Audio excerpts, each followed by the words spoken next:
Bien, bienvenue à la présentation d'un projet de recherche qui s'appelle Municipalité Amis des aînés en Montérégie, consolider l'action sur les déterminants sociaux de la santé et le vieillissement actif des aînés.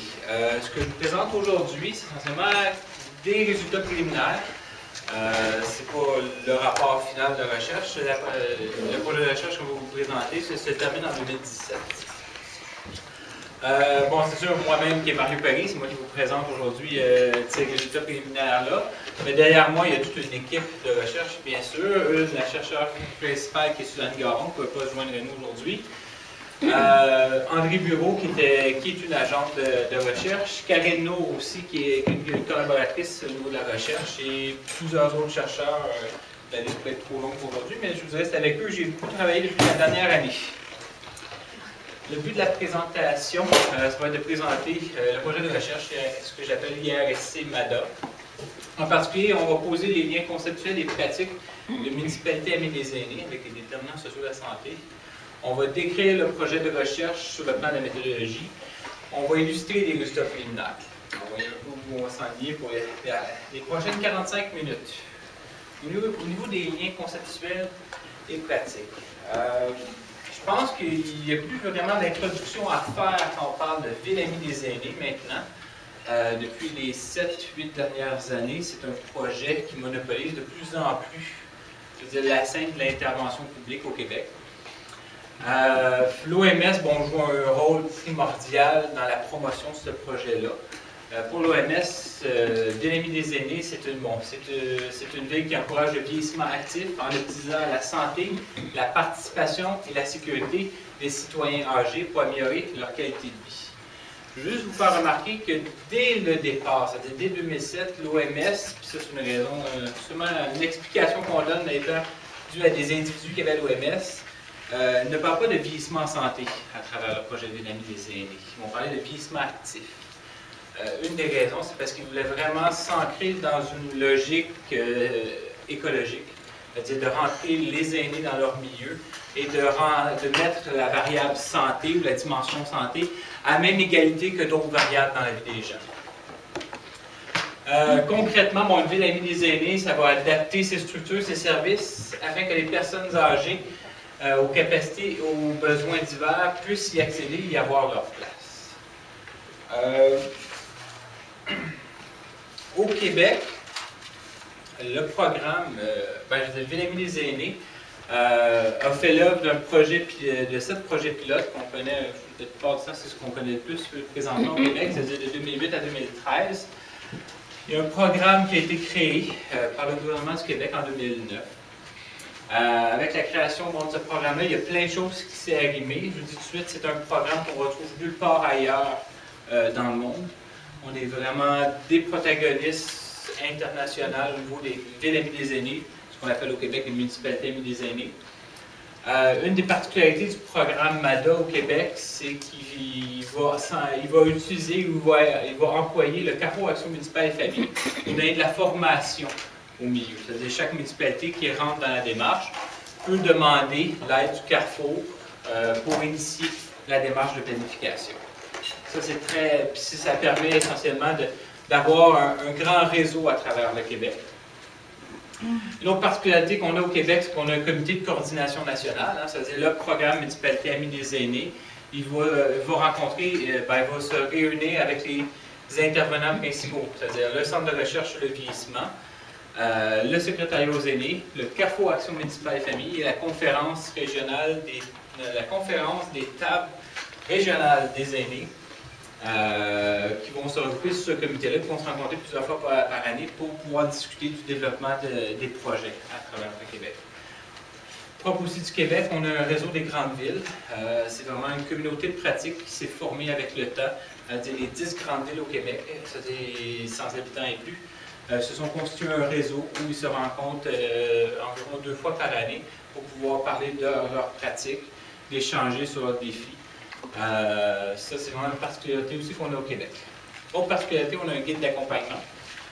Le programme Ville Amis des aînés on va dire un certain modèle théorique d'établi à travers le guide d'accompagnement, qui sont essentiellement les étapes de la démarche, comment on devrait mener une démarche Amis des aînés. Vous allez voir que et de plus en plus, c'est ce que je vois sur les MADA.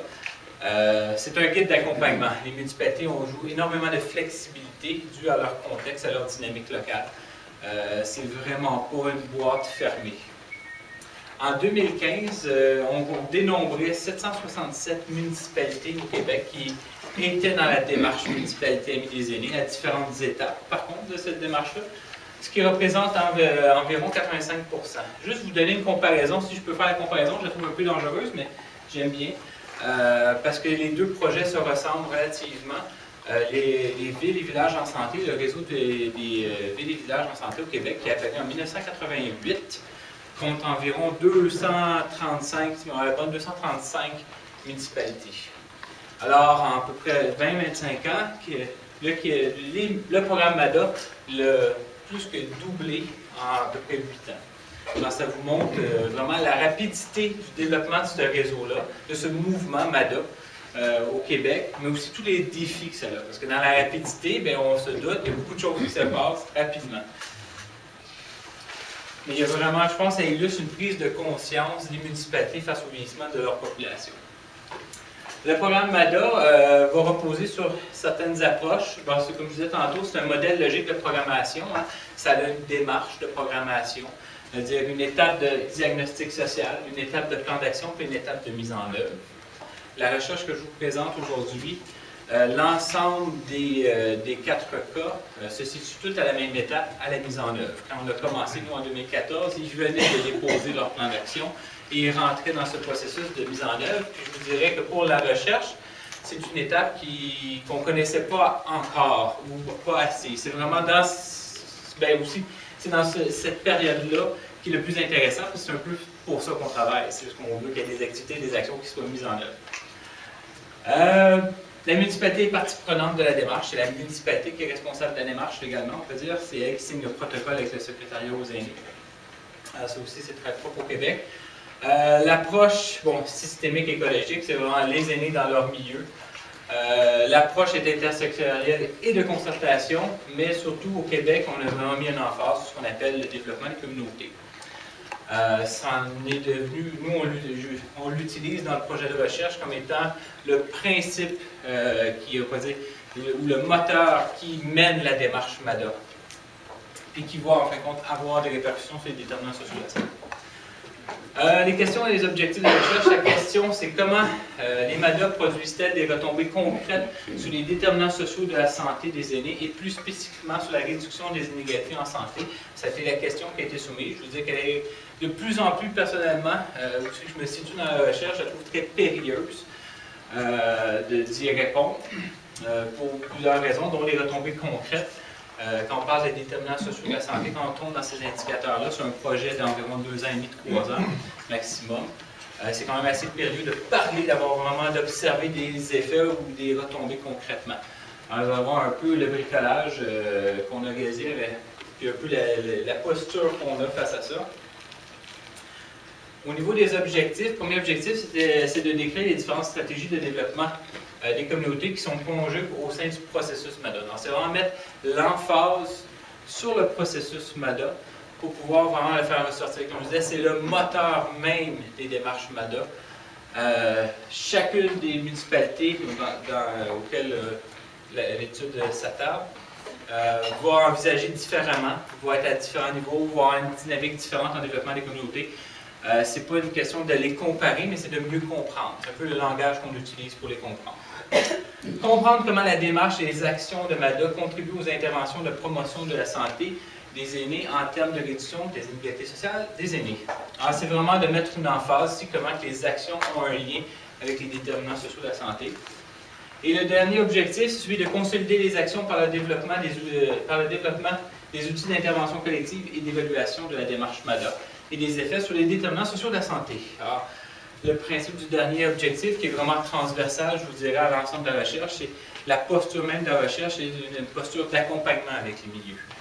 Oui, on a une évaluation, vous allez voir un peu le type de devis qu'on utilise, mais on a vraiment développé dès le départ du projet, c'est-à-dire on ne peut pas rentrer en une posture d'évaluation, sortir des milieux, il faut travailler avec les milieux, voir leurs besoins, et ça joue beaucoup sur le type de recherche. Rapidement, au niveau conceptuel, bon, le processus modèle, je disais, bon, développement des communautés. Ici, on voit essentiellement le modèle de programmation qui est diagnostic, plan d'action, mise en œuvre. Très schématisé, très rapidement, puis c'est beaucoup plus complexe que ça. On s'intéresse à ça. On peut dire en bon français, le output des MADA va être essentiellement des activités qui vont mener à améliorer la qualité de vie des aînés. C'est pour ça que les municipalités se dotent d'un plan d'action et que ce plan d'action va être mis en œuvre. Donc, ce qu'on s'attend à voir, c'est des actions mises en œuvre qui vont améliorer la qualité de vie. Et en bout de ligne, c'est l'hypothèse qu'on fait, puis c'est une hypothèse qui est relativement très solide, c'est de dire que ces activités-là vont avoir un impact sur la santé. Ce que la recherche ne fera pas, c'est de mesurer cet impact-là, parce qu'en bout de ligne, avoir un impact sur la santé, c'est un projet de recherche sur 15, 20, 30 ans, ce que la recherche ne va pas se permettre. Les déterminants sociaux de la santé, pour ceux qui ne connaissent pas, c'est essentiellement les circonstances dans lesquelles l'individu naisse, grandissent, vivent, travaillent et vieillissent, ainsi que les systèmes mis en place pour faire face à la maladie. Les déterminants sociaux de la santé, c'est d'ancrer la santé dans le social. Bien souvent, écoutez, les modèles des déterminants sociaux de la santé, il y en a beaucoup. Il y en a un de l'OMS, il y en a un au niveau du gouvernement du Québec. MADA, la posture de départ qu'on avait dans la recherche, c'est-à-dire, tout le monde le reconnaît, sûrement ici, pour ceux qui sont proches des MADA, la marguerite. Les déterminants sociaux de la santé, c'est la marguerite. C'est la posture de départ qu'on avait. C'est pas une posture qui sort de nulle part. La recherche nous permet ça aussi de documenter ces liens qui se font en santé publique et MADA. MADA, le projet MADA, semble vraiment dans une posture de promotion de la santé publique, promotion de la santé, à travers les déterminants sociaux de la santé. Alors, les domaines sont le transport, l'habitat, la participation sociale, le respect et l'inclusion sociale, l'engagement citoyen, la communication et l'information, le soutien communautaire et services de santé, et espace extérieur et environnement bâti. J'ai souvent, moi, on pourrait dire, divisé environnement bâti avec environnement social. Vous voyez un peu où on pourrait peut-être situer les pédales, comme toute séparation, c'est peut-être un peu maladroit, mais ça permet de voir que ces domaines-là vont soit jouer sur l'environnement social des gens ou l'environnement bâti. OK, le principe de développement des communautés. Je vous disais, c'est vraiment le moteur de l'économie des aînés. Bon, le développement des communautés, c'est un processus de coopération volontaire, d'entraide et de construction de liens sociaux entre les résidents et les institutions d'un milieu local, visant l'amélioration des conditions de vie sur les plans physiques, sociaux et économiques. Et c'est pas pour rien que nous, on l'utilise dans MADA depuis longtemps, depuis les tout débuts. Mais c'est une porte, c'est un langage qui se fait avec la santé publique au Québec. Le développement des communautés, ça a été aussi un moteur de promotion de la santé au Québec, beaucoup à travers les organisateurs communautaires. Vous allez voir, les organisateurs communautaires vont jouer un rôle dans les MADA. Différent dans certains milieux, mais ils vont jouer un rôle. Alors, les stratégies, qui sont essentiellement, on va dire, des grandes dimensions qu'on va regarder à travers la recherche, quand on parle de DC, je vais m'exprimer ici, met l'avant des stratégies de mobilisation et de participation et d'empowerment qui visent à renforcer les capacités de la communauté. Alors, mobilisation, participation, c'est une dimension fondamentale dans MADA. Suscite des partenariats à l'intérieur des lieux de collaboration et de concertation locale. Encore là, ce sont des concepts, des dimensions qu'on va retrouver dans MADA, collaboration, concertation, partenariat. La dernière stratégie, c'est de créer un climat propice à l'action intersectorielle en s'appuyant sur la participation de tous les acteurs du milieu. Alors, vous voyez ici, c'est la dernière stratégie qui va être mise de l'avant dans MADA au niveau du développement des communautés. Bon, la méthode derrière tout ça. Le projet de recherche a apparu suite à une demande de la DSP, de la feu DSP de la Montérégie, pour bien comprendre ce qui se déroulait à Montérégie. Si je ne me trompe pas dans mes notes, je vais vous en parler assez rapidement, mais la Montérégie vit un vieillissement de sa population et aussi un grand développement au niveau des villes amies des aînés en Montérégie. Il y a plusieurs municipalités MRC qui sont dans la démarche. La DSP s'intéressait à comprendre ce qui se passait et de voir, ce qu'elle observait essentiellement, c'est de voir que les milieux, il y avait de la variation entre les démarches. Elle voulait voir un peu les bonnes pratiques, essayer de mieux comprendre ce qui se passait sur son territoire. Alors, il y a une demande qui a été faite aux instituts de recherche en santé du Canada, qui a été acceptée, il a été financé de 2014 à 2016. On a eu une prolongation d'1 an en 2017 jusqu'en 2017. 3 phases qui vont s'inscrire essentiellement dans les objectifs de recherche. La première phase, c'est de décrire les cas à l'étude qui était celui de l'année passée, 2014, d'établir les liens avec les déterminants sociaux de la santé, qui était cette année, 2015, finaliser le partage de connaissances, qui va être celui de 2016. Ça, c'est vraiment de continuer le partage, l'accompagnement avec les milieux pour finaliser, parce que vous allez voir un peu les stratégies qu'on a menées. 3 collaborateurs principaux qui sont à la recherche, dans la recherche, le Centre de recherche Le Vieillissement, qui est ici même, bien sûr, l'Agence de santé des services sociaux de Montérégie. Ça a bougé beaucoup depuis dernièrement. Je le laisse encore comme ça, je ne sais plus comment l'appeler. Mais il reste là. Et bien sûr, le Carrefour Action municipale et famille, qui est en fait notre lien au niveau des formateurs, des communautés. Le Carrefour, c'est lui qui est vraiment l'organisme communautaire qui est au sein des milieux. Bon, c'est un devis de comité, vous l'avez déjà entendu jusqu'à maintenant, j'en ai parlé tout le temps de mes 4 cas. Mais effectivement, c'est 4 cas qui sont MADA, qui sont en Montérégie, qu'on regarde. Quand le projet a été soumis, on parlait d'une approche d'évaluation réaliste. Elle dit essentiellement, c'est de savoir qu'est-ce qui fonctionne pour qui, dans quelles circonstances. C'était de mieux comprendre ce qu'on va appeler la boîte noire en évaluation. C'est quand on a une intervention et on a ses résultats, c'est de comprendre ce qu'il y a entre les deux. L'évaluation réalistique, c'est ce qu'elle essaie de voir. C'est pas juste de voir, OK, on a un programme, puis regardez, voici les résultats du programme.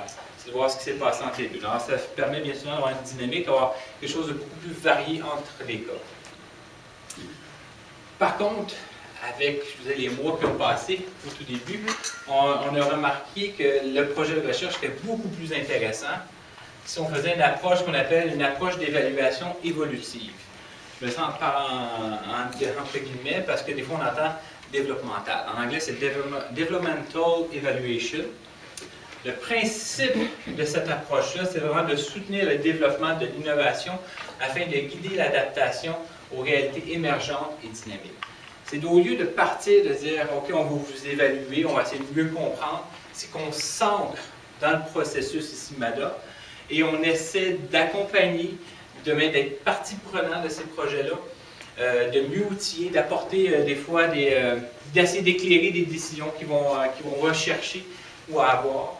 On rentre vraiment à l'intérieur des projets en accompagnement et en soutien. La méthode, c'est vraiment une méthode mixte qu'on va voir assez rapidement, mais on se dit dans une méthode mixte, c'est autant quali que quanti.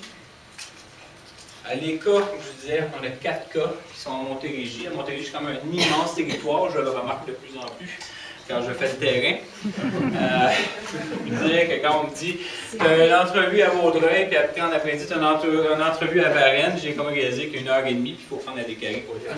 Je disais non. Bref, c'est un énorme territoire.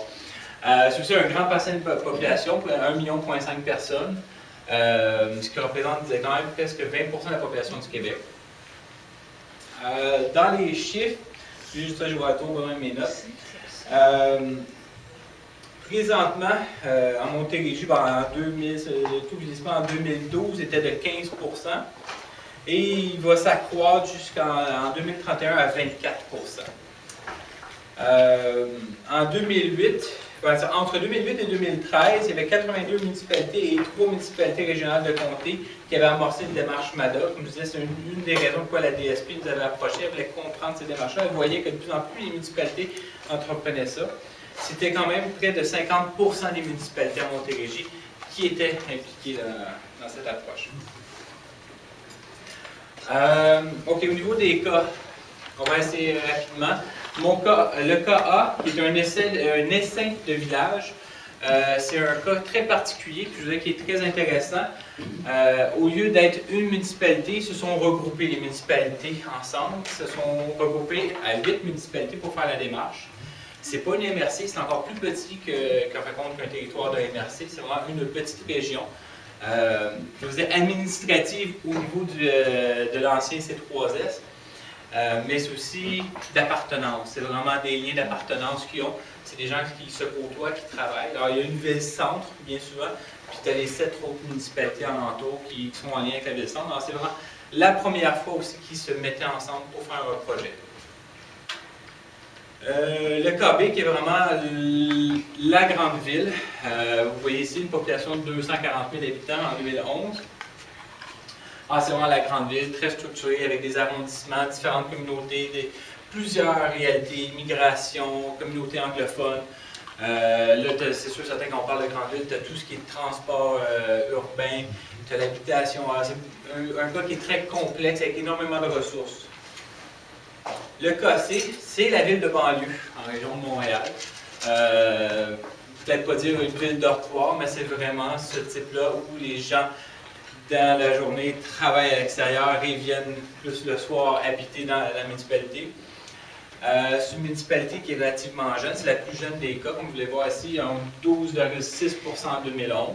C'est encore plus, le pourcentage de personnes âgées est encore moins élevé, il y a encore, je pense, en 2003, parce qu'en 2003 et 2011, il y a eu des résidences qui se sont installées, qui ont fait essentiellement monter la proportion de personnes âgées. Mais vous voyez un peu, c'est vraiment une ville très jeune, très axée sur les familles. Le KD, c'est vraiment la municipalité rurale. Alors, c'est une municipalité seule qui entreprend la municipalité Amis des aînés. La caractéristique ici, puis c'est vraiment une caractéristique qu'on peut retrouver fréquemment dans le programme MADA, c'est ce qu'on appelle une PFM MADA, c'est-à-dire c'est une politique familiale municipale avec une MADA. Alors, c'est vraiment une PFM MADA, ce qui fait en sorte que ça joue ses modalités. Alors, ils ont regroupé, quand on fait leur diagnostic, c'était pas que les besoins des aînés, c'est aussi les besoins des familles qui font. Alors, c'est comme s'ils se rajoutent deux programmes ensemble. Ils vont joindre deux programmes. Alors, ça, c'est vraiment typique d'une petite municipalité.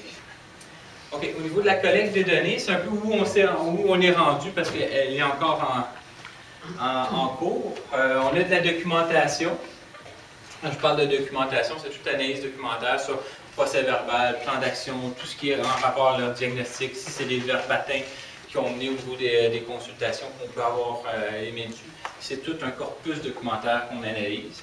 Les entretiens individuels qu'on a menés sur le terrain, on essaie essentiellement cibler les leaders locaux, surtout les responsables du projet MADA, les organisateurs, ou je disais organisatrices communautaires, des aînés aussi, bien souvent des représentants comme des clubs de l'âge d'or.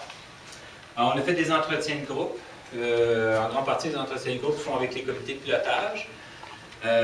Quand on est arrivé, nous, qu'on a débuté la recherche, on était sur la fin des comités de pilotage, parce qu'une fois que la planification est terminée, bien, le comité de pilotage se transforme, on va dire se dissout, pour donner notre entité, qui va être le comité de suivi. Alors là, on a fait des entretiens avec le comité de pilotage, les comités de suivi.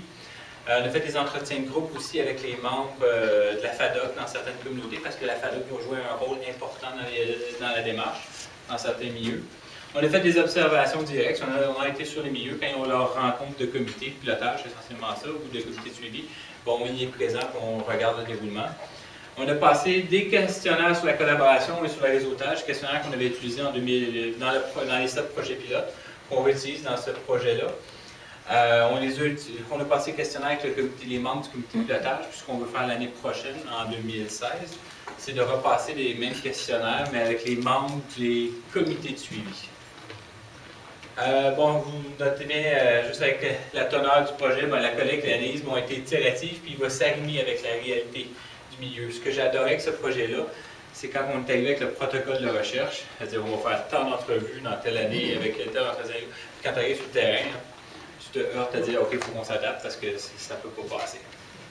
Alors, il y a vraiment, c'est pour ça qu'on peut voir ici, il y a beaucoup de variations entre les milieux, comme les observations directes.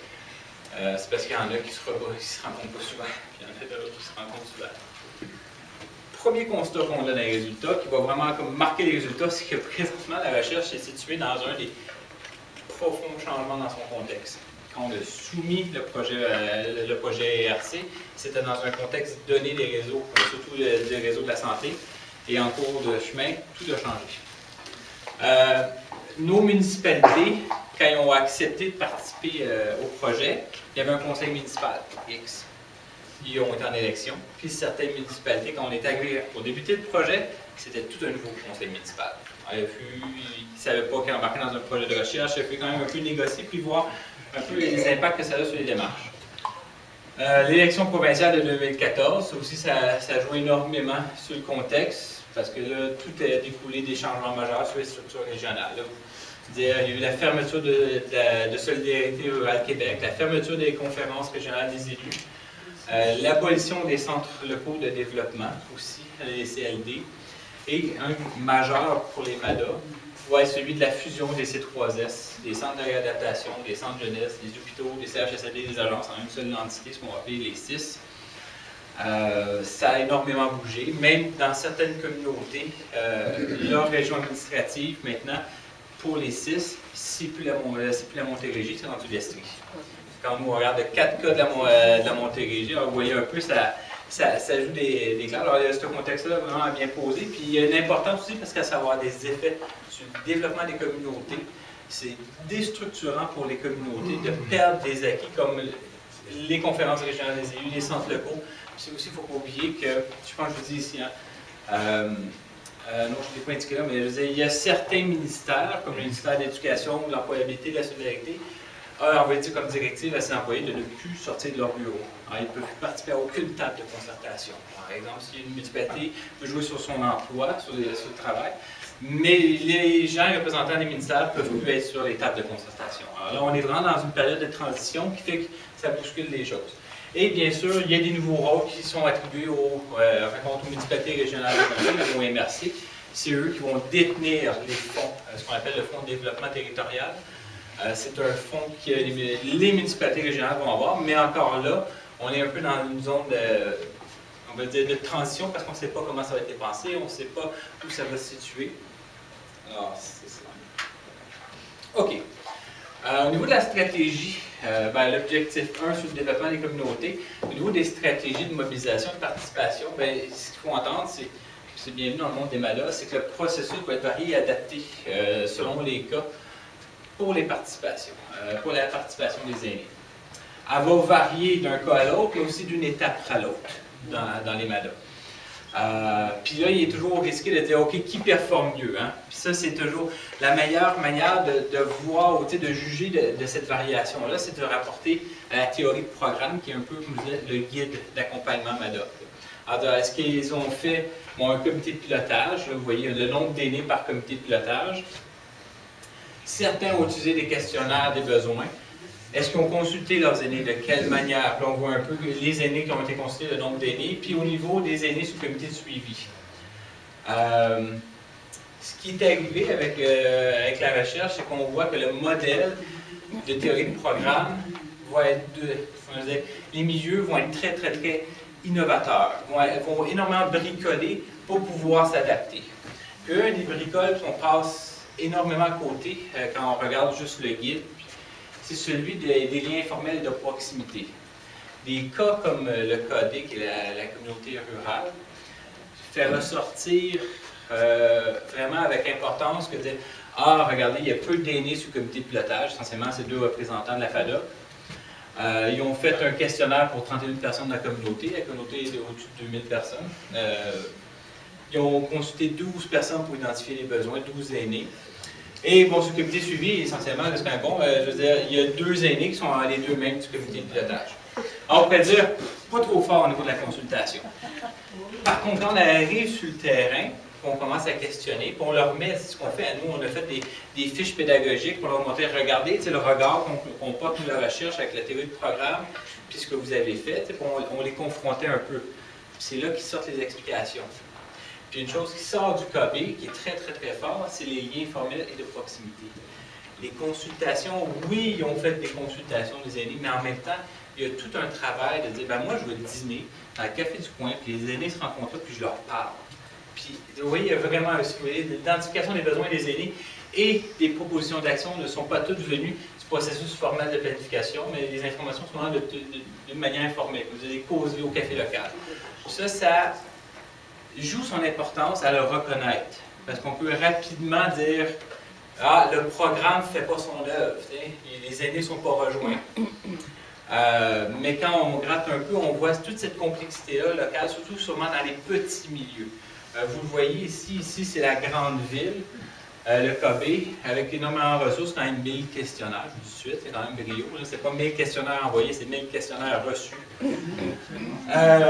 C'est quand même 117 aînés, selon divers groupes. Je dis les 117 aînés qu'on a rencontrés, c'est dans chacun des arrondissements, selon différents profils socio-démographiques.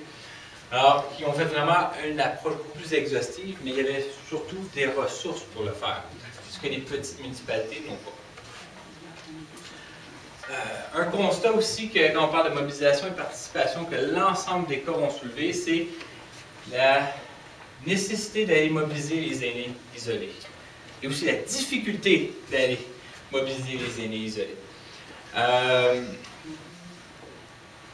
Comme je vous dis, c'est dans l'ensemble des cas. Hein. L'ensemble des cas, c'est propre un peu peut-être aux municipalités.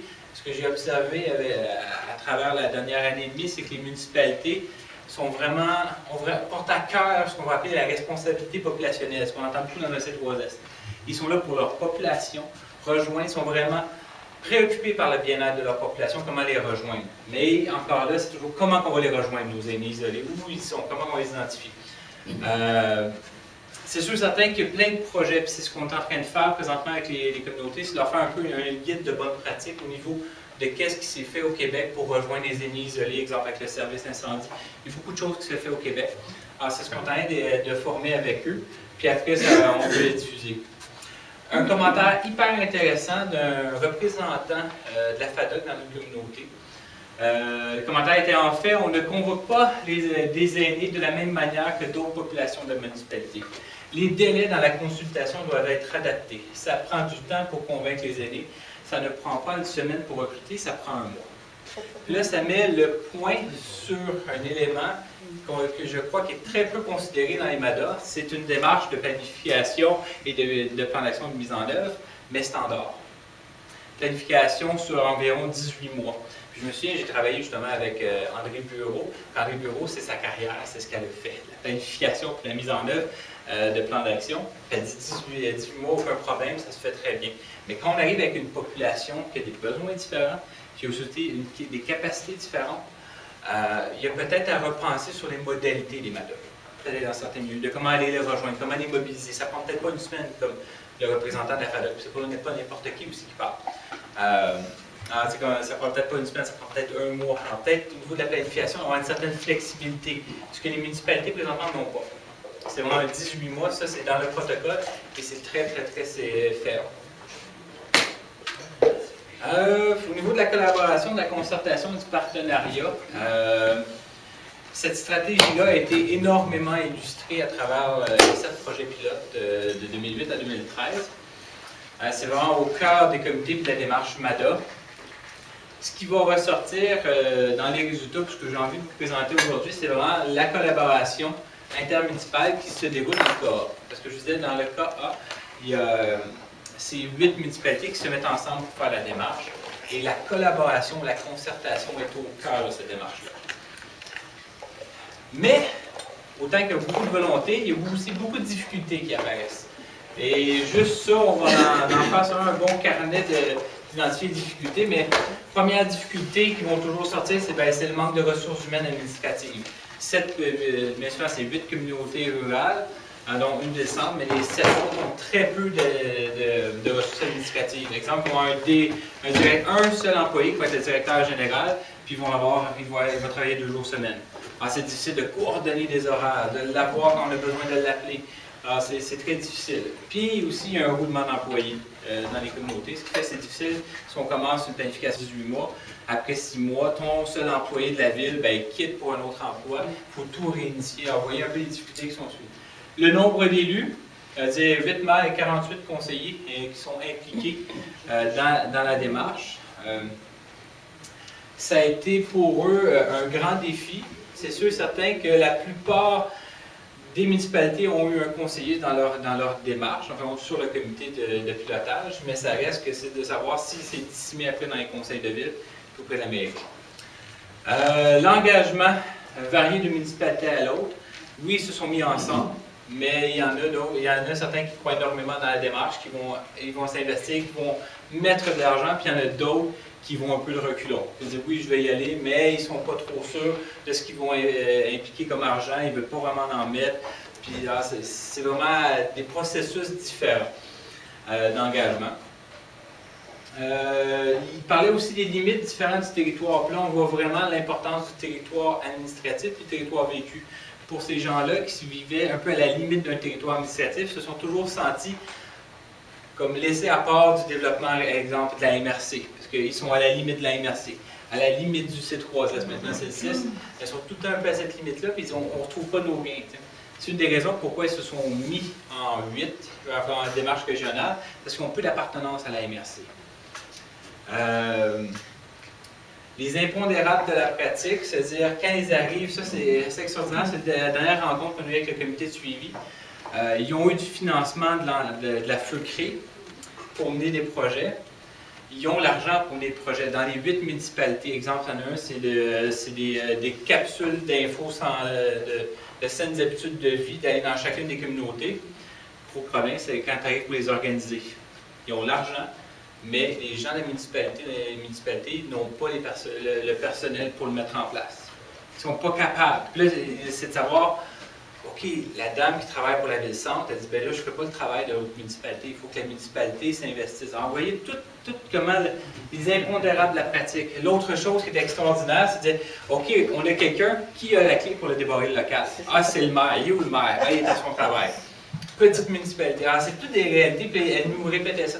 Puis c'est extraordinaire parce que de voir aussi l'intelligence collective, elle était déjà en train de se constituer comme un guide de travail intermunicipal, dire OK, qui a la clé dans telle municipalité pour ouvrir tel local, en telle heure de la semaine. C'est vraiment intéressant.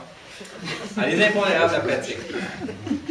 Les pistes à explorer, ce qui nous sortait, c'est de dire de mettre l'accent sur les petits succès en commun. C'est-à-dire, c'est difficile, c'était la première démarche qu'ils faisaient ensemble de concertation, de collaboration. Ce qu'il faut faire, c'est les petits succès. L'exemple qu'ils nous donnaient récemment, c'est qu'ils ont réussi à faire un dépliant en commun pour la Saint-Jean, c'est-à-dire le 24 juin. On réussi à se mettre ça ensemble, de chacun des municipalités mettre de l'argent dans la production du dépliant, puis après de le dissimer dans l'ensemble du territoire. Juste ce petit permet d'ouvrir énormément. Puis à travers ce dépliant-là, ils ont pu faire la promotion du projet MADOC. L'importance de reconnaître la particularité des milieux. Exemple, la communauté anglophone, ça c'était typique de cette démarche-là à date. C'est la communauté anglophone prend une bonne proportion, vous avez une bonne proportion dans le territoire, mais autant qu'il y a des efforts pour les rejoindre, il y a une difficulté à les rejoindre, il y a une difficulté à reconnaître ça. Mais le plan d'action a été traduit dans les deux langues. Mais le plan d'action francophone est arrivé avant le plan d'action anglophone. Alors, il y a toujours un travail, mais c'est un travail à continuer. Alors, il y a vraiment une importance à reconnaître les particularités. Le rôle central de la table de concertation du 6 est fondamental dans la concertation de ces 8-là. Comme je disais, cette démarche-là ressemble vraiment dans un pôle du C3S, de l'ancien C3S et 8. Alors, ils travaillaient déjà ensemble, bien sûr les organismes travaillaient déjà ensemble à travers cette table de concertation-là. Ce que MADOC a permis, c'est de travailler avec les élus, ce qui ne se faisait pas avec le C3S. Le rôle central aussi de l'organisatrice communautaire. Sans elle, c'est évident qu'il n'aurait pas pu avoir cette démarche-là parce qu'elle est un peu le chien de garde de l'ensemble de la démarche. Au niveau de l'intersectorialité, on va varier selon les étapes. Là, je vais lire jusqu'ici le CK. La première manière qu'on fait bien souvent dans la recherche pour voir l'intersectorialité, c'est de regarder la composition du comité de pilotage. Vous avez ici la composition du comité de pilotage pour le KC. Il y a toujours essayer de trouver un équilibre entre représentation organisationnelle et représentation citoyenne. Le KC, vous voyez, mettait beaucoup d'emphase sur les citoyens âgés de leur municipalité pour avoir 2 élus, le directeur des loisirs, 2 associations aidées, puis 3 associations, 3 organismes communautaires du milieu. Alors, il y a relativement un équilibre. Ce que je vais vous mettre, c'est bien souvent cette composition-là, ce qu'on observe, c'est qu'elle va se transformer dans le comité de suivi. Elle va se transformer pour mettre plus d'emphase sur les organisations, parce que là, on est dans la mise en œuvre du plan d'action. Puis ce qu'on a besoin, c'est de ressources humaines et financières, c'est de leaders locaux pour pouvoir mener ces actions-là à bien. Le KC est particulier parce que son comité de suivi, ce que vous voyez présentement là, c'est le regroupement de trois plans d'action dans leur municipalité dans un seul comité, ce qu'appelle le comité maintenant, le comité des politiques citoyennes. La municipalité a fait un choix de dire, là, face à tout l'ensemble des plans d'action, puis tous les comités, on va les regrouper ensemble. Ils seront regroupés dedans. Tout ce qui reste du comité MADA, il y a encore les deux élus, il y a le directeur des loisirs, il y a la FADOC, et il y a deux citoyens âgés qui étaient sur le comité pilotage, qui se retrouvent sur ce comité-là. Le comité n'a pas les mêmes buts, par contre, que le MADA. Le comité s'est donné comme but de travailler sur les saines habitudes de vie. Alors, ce qui fait en sorte que ça vient jouer un peu sur les orientations de MADA. Ce que ça nous dit aussi, c'est que le comité de suivi va être énormément flexible. Il va s'ajuster. Ça, c'est bien beau, c'est cossé. C'est assez stable dans le comité de suivi. Si je vous donne le comité de suivi du KA, celui qui est des 8 municipalités réunies, à chaque fois qu'on a été observé, le comité changeait de composition. Sur la disponibilité des gens. Des fois, il y avait 2 élus, des fois, il y avait 3, des fois, il y avait une citoyenne. Alors, ça bouge énormément dans la disponibilité, mais on voit qu'ils dynamisent énormément leurs réseaux locaux pour être sur le comité. Alors, il y a une flexibilité dans ce comité. Une flexibilité dans le comité de suivi qui va être ancrée dans la dynamique locale. Puis, il n'y a aucun des cas qui n'a pas nié de dire il est possible d'ajouter et d'ajouter des actions. C'est pour être que le plan d'action, c'est un plan fermé. Le plan d'action va nous orienter, mais si on a une opportunité, on va l'ajouter au plan d'action. Puis si cette action-là, on peut la transformer parce qu'on voit une opportunité, puis on va changer son libellé pour la mettre dans une action qui va être réalisée. Ils vont s'ajuster comme ça. Puis l'ensemble des cas, le plan d'action va s'ajuster.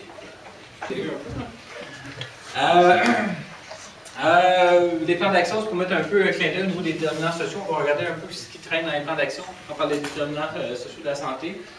Les plans d'action sont très variés. Comme je disais, vont varier d'un plan d'action à 9 actions à 94 dans les 4 cas. Vous voyez que 94, c'est les buts de communauté qui sont réunis ensemble. Quand il les additionne, ça fait un énorme plan d'action.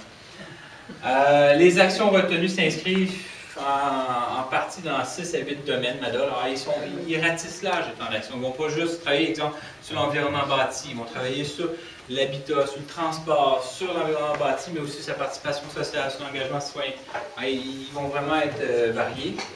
Les plans d'action, comme je disais, sont flexibles. Pas nécessaire que toutes les actions soient réalisées à 100%. On ne contrôle pas tout. Alors, c'est vraiment, vraiment de base. C'est une culture municipale. Je veux dire, il n'y a pas une municipalité, dans les cas que j'ai vus, il n'y a pas un plan d'action qui va identifier un responsable de projet, qui va identifier un budget dans le plan d'action officiel. Parce que toutes les municipalités vont dire, on ne veut pas se mettre la main dans le tordeur.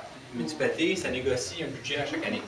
Alors, ce qu'ils vont faire, c'est qu'ils ont tout le temps un plan d'action informel qui est un plan d'action de travail qui va leur permettre d'identifier des partenaires et ça va changer, ça va être flexible. L'importance de bien planifier le plan.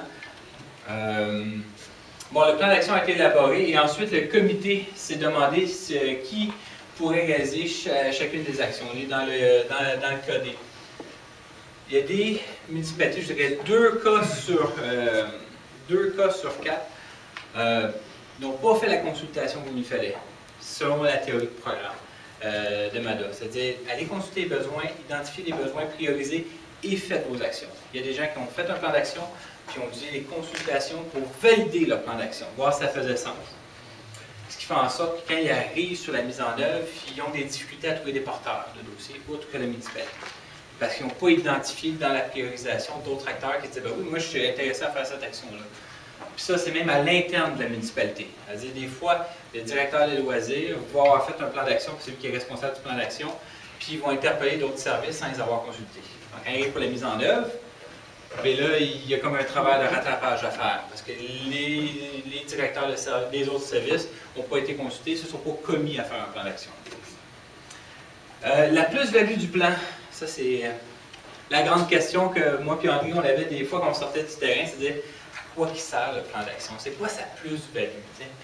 Avoir des indicateurs qui permettent de suivre plus facilement les réalisations. Plusieurs choses se font à travers d'autres projets et on ne sait pas trop ce qui se réalise. Dans certains milieux, certains cas, je vous dirais même l'ensemble des cas, les actions MADA vont s'ancrer dans des actions, on va dire, traditionnelles ou ce que ferait la municipalité même s'il n'y avait pas MADA. Alors tu te poses, qu'est-ce qui apporte de plus le projet MADA dans cette communauté-là? L'autre chose aussi qu'une question sur la plus-value, des fois, c'est de dire, il y a très peu de municipalités, mais essentiellement, il y en a une sur les 3 cas qui va faire la promotion de MADA.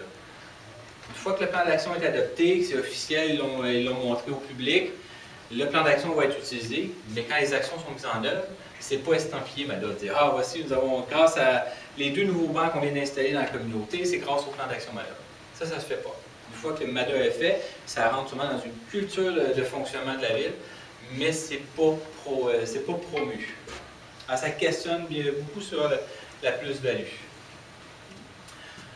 Au niveau des déterminants sociaux, on va regarder, je vais sauter un cas, c'est sûr, mais bon, le cas C ici, c'est son plan d'action. C'est 59 actions, dont 18 sont intersectorielles. Ce que j'entends par intersectoriel, c'est qu'ils permettent de...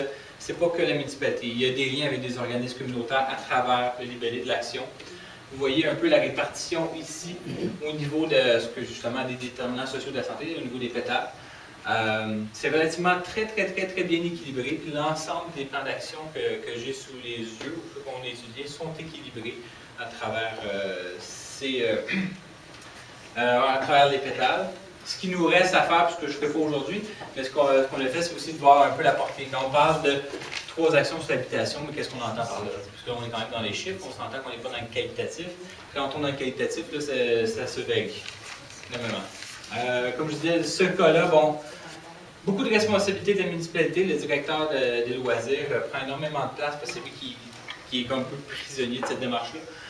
Peu d'intégration entre les services. Comme je disais, ils ont créé des projets, mais qui n'étaient pas intégrés avec les autres services, qui n'étaient pas en concertation avec les autres services. Alors, il y a vraiment un rattrapage, un travail à faire. Même le directeur va dire, écoutez, les actions qui touchent les autres services, c'est pas ma responsabilité de voir s'ils sont faites ou non, c'est la responsabilité des autres services. Donc, il dit, OK, qui pourra permettre de dire si l'action est faite? Présentement, pour certaines actions, on n'a aucune idée. Bon, c'est comme je disais, pas de consultation, pas de suivi. Le rôle des organisateurs communautaires, là, je vous dirais, c'est un peu ce qui m'a occupé mon automne. C'est de rencontrer les organisatrices communautaires, je vais plus dire, pour leur demander c'est quoi leur rôle, comment ils voient MADA, puis en lien avec les déterminants sociaux de la santé. Quand on parle de MADA, ils parlent tous d'un modèle de prévention. On n'est vraiment pas dans une prise en charge. Ce n'est pas un projet où les municipalités vont prendre en charge la santé des gens, l'habitation. Non, c'est vraiment la prévention. On est vraiment dans cette logique de promotion et prévention de la santé. Ce qu'on va entendre comme définition de MADA, c'est que c'est un lieu de concertation locale et régionale. Puis il va intervenir sur les déterminants sociaux de la santé. Puis là, quand on s'amuse des déterminants sociaux de la santé, c'est de dire, c'est pas pour vous les déterminants sociaux de la santé. En tout cas, là, ce qui va être intéressant, c'est de voir, parce que j'ai à peu près comme 5 autres entrevues d'ici Noël. Ça, c'est le modèle québécois des déterminants sociaux de la santé. Souvent, ce qu'on va sortir. Pour le peu d'expérience que j'ai dans MADA, si tu montres ça à un élu, il va dire non, je veux rien savoir. Parce que je sais, on a déjà développé des trucs comme ça, nous autres, sur des modèles écologiques, la fameuse grande hélice dans MADA, puis ça passait pas. Même le Carrefour Action municipale qui était en fait dit ça passe pas, essayez même pas, on met ça, on vient de perdre l'ensemble du comité. Puis ce qui est intéressant, c'est que l'une des organisatrices qu'on a rencontrées, quand on parlait des déterminants sociaux de la santé, c'est l'image mentale qu'elle nous sortait, puis c'est textuellement, elle parlait de sa marguerite. Alors, c'est de voir comment cette marguerite-là, puis c'est ce que je suis vraiment intéressé de voir, c'est dans les prochains mois, de voir si ça se confirme avec peut-être d'autres intervenants, d'autres organisateurs communautaires, savoir si ça parle plus pour les organisateurs communautaires, la marguerite MADA, qui serait quand même assez phénoménale dans le développement des municipalités et des aînés.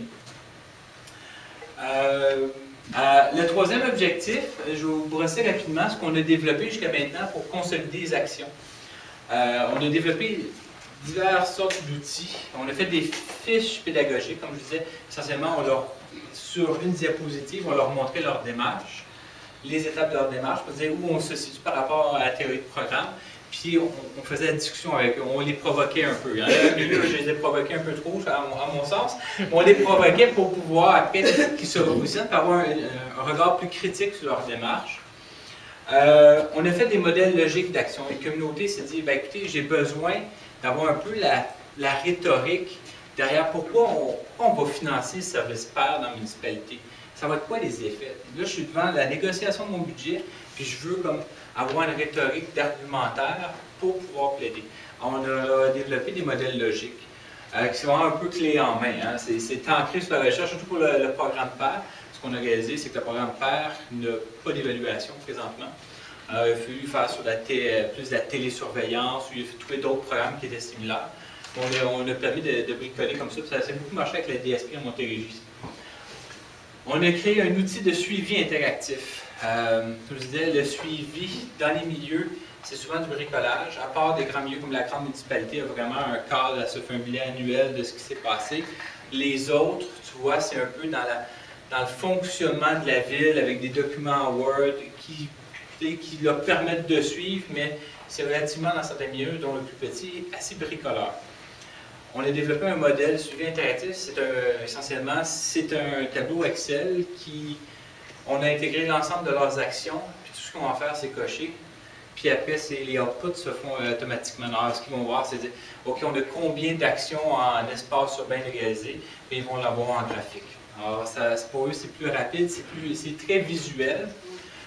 On l'a fait dans une communauté, on va le faire dans l'ensemble des communautés. Puis ça, c'est quelque chose qu'on aimerait développer, peut-être dans une plateforme interactive au niveau d'un site Internet plus tard. Présentation des modèles innovants d'habitation. Je prends le cas dans la petite municipalité, le cas D. On a eu une rencontre avec eux. C'est le cas aussi qu'il y avait eu un grand changement dans le conseil de ville, dont la mairesse qui est partie, qui avait initié la démarche MADA, un nouveau maire qui était plus réticent, fait comité, un groupe de discussion, le maire est présent. On tombe sur l'action d'habitation, il ne se fait rien. Ça tombe un peu, ils ne sont pas capables de débloquer leur action parce qu'ils ont pas de trouver de promoteurs privés pour développer une résidence dans leur petite communauté. On a développé une présentation pour leur monter de nouveaux modèles en habitation plus coopératifs qui leur permettra de laisser trouver. Là, on rentre, je veux dire, c'est dans 2 semaines qu'on va rencontrer cette communauté-là pour pouvoir parler de ça.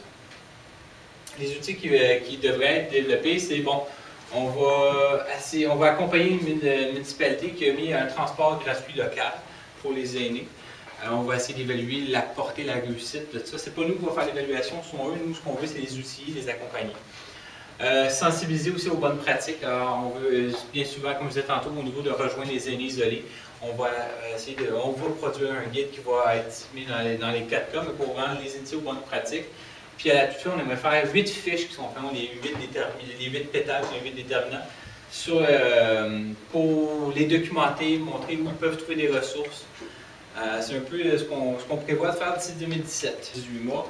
Après 6 mois, ton seul employé de la ville quitte pour un autre emploi. Il faut tout réinitier, envoyer un peu les idées de suite. Alors, je vous remercie de votre attention. Excusez-moi un peu, c'est toujours un peu un sport de tout expliquer assez rapidement. Alors, c'est ça. Merci d'avoir vos questions. Merci.